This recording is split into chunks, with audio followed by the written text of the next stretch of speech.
আসসালামু আলাইকুম বন্ধুরা, অনেক দিন পরে নতুন একটা ভিডিও নিয়ে হাজির হয়েছি আপনাদের সাথে। যেমন খুশি তেমন রান্নাঘরে।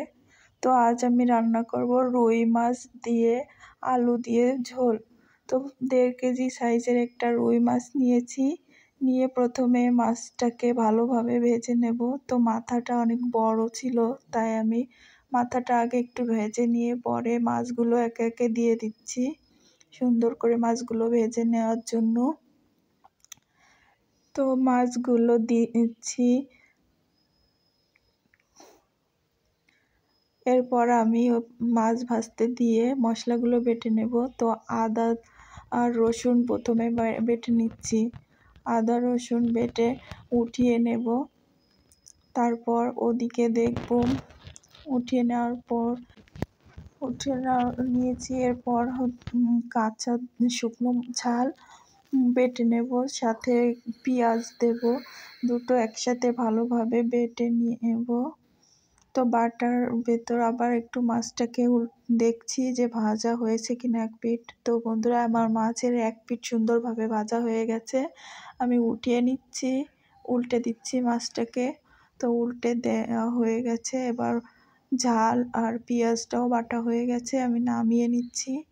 এরপরে জিরা বাটা দেওয়ার জন্য জিরা দিচ্ছি, একটু পোস্ত দিচ্ছি, সাথে আমি একটু গোলমরিচ দেব।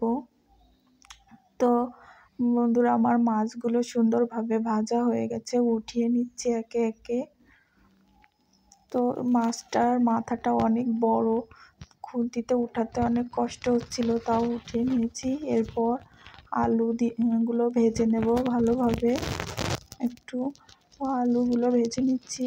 মাছের ঝোল রান্না করার জন্য আলুটা ভেজে নিলে মাছটা আলুটা খেতে ভালো লাগে ঝোলে। তো আলুগুলো ভাজা হয়ে গেছে, এখন এটা উঠিয়ে নিচ্ছি। উঠিয়ে নিয়ে ওই কড়াইয়ে আমি আদা আর রসুনটা আগে দিয়ে দিচ্ছি তেলের ভিতরে, দিয়ে একটু নেড়ে চেড়ে নিয়ে বাকি মশলা অ্যাড করব।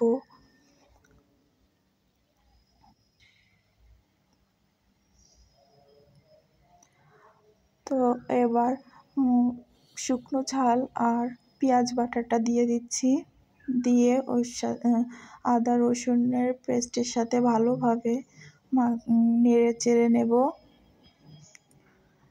মশলাটা যত ভালো কষানো হয় খেতে তত ভালো লাগে। তো আমি এবার যে মশলাটা ভুনে নেওয়ার জন্য একটু পানি অ্যাড করেছি। পানি দিয়ে আবারও ভালোভাবে কড়াইয়ের মশলাটাকে নেড়ে নিচ্ছি। এখন গুঁড়ো মশলা অ্যাড করব। প্রথমে দিয়ে দিচ্ছি লবণ, হলুদ, ধনে গুঁড়ো দিয়ে দেব, কিন্তু তার আগে আরেকবার নেড়ে নিচ্ছি। নিয়ে এবার ধনে গুঁড়ো দিচ্ছি, দিয়ে আবারও নেড়ে নেব।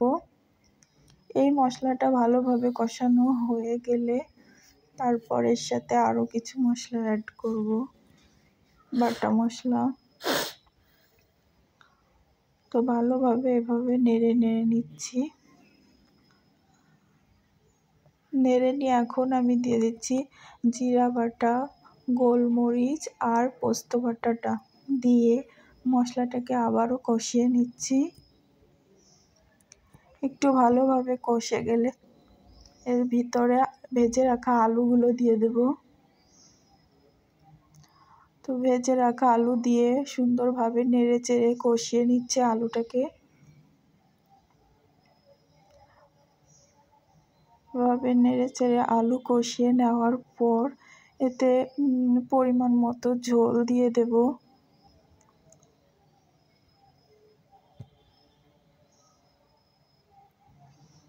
তো এখন এ পর্যায়ে আমি পরিমাণ মতো ঝোল দিয়ে দিচ্ছি। ঝোল দিয়ে নেড়ে নিচ্ছি। নেড়ে কিছু সময় এটাকে ঢাকা দিয়ে রাখবো। তো ঢাকা দিয়ে রাখছি। ঝোলটা উতলে গেলে ঢাকাটা উঠিয়ে নেড়ে নিচ্ছি।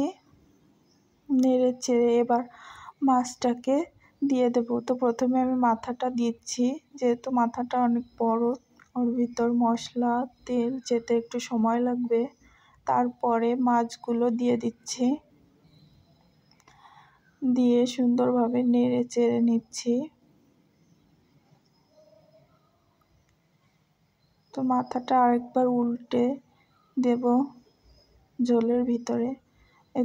এভাবে দিয়ে আরও কিছুক্ষণ ঢাকা দিয়ে রাখবো যাতে আলুটা ভালোভাবে সিদ্ধ হয়ে যায়।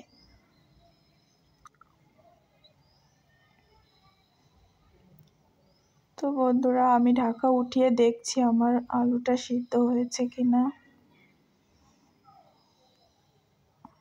এ পর্যায়ে আমার মাছ ঝোল হয়ে গেছে, আলুও সিদ্ধ হয়ে গেছে। এবার কিছু ধনেপাতা দিয়ে দেবো এর ভিতর। ধনেপাতা দিয়ে 5 মিনিট জ্বালানোর পরে নামিয়ে নেব। তো ধনেপাতা দেওয়ার পরে একটু নেড়ে সব জায়গায় দিয়ে ধনেপাতাগুলো ছড়িয়ে দেব।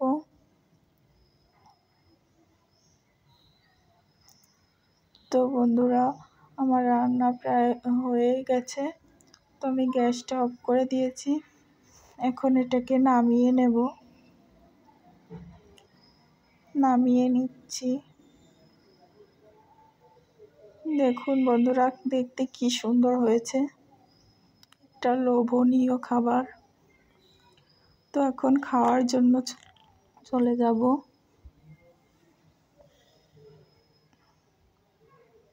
তো আপনাদের ভাইয়া আগে থেকেই বসে পড়েছে খেতে। সে এখন মাছটাকে উঠিয়ে নিয়ে খাওয়ার জন্য তৈরি হচ্ছে। তো আবার মাছটাকে দেখাচ্ছে, দেখুন।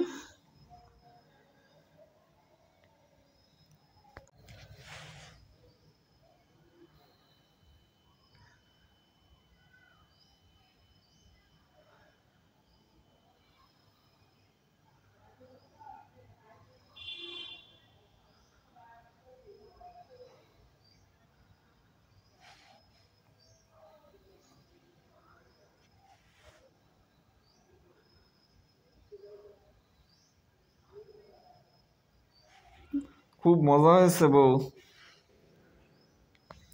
বন্ধুরা, আমার ভিডিওটি যদি আপনাদের ভালো লেগে থাকে তাহলে অবশ্যই আমার চ্যানেলটিকে সাবস্ক্রাইব করে আমার পাশে থাকবেন।